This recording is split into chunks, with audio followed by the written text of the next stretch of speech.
Ano-ano ang mga laboratories na pagdadaanan ng isang pasyente bago ma-confirm or ma-diagnose na siya ay may breast cancer?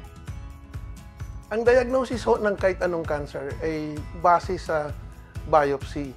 Ito ang tinatawag na histopathologic report. Pero bago yan, kailangan natin ng mayroon pang ibang mga test na pwedeng gawin, like for example, mammography for screening, ultrasound of the breast. At kung may makita dito, ito po yung mga binabiopsy kung kailangan. So, importante ho pa rin ang mga laboratorio niya.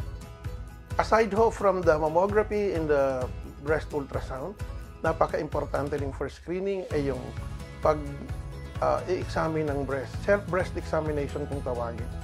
Dito ay kinakapa yung breast at tinitingnan kung mayroon kayong makakapang bukol para ito rin ay yun ang mga basihan kung ano pang mga test ang gagawin sa inyo.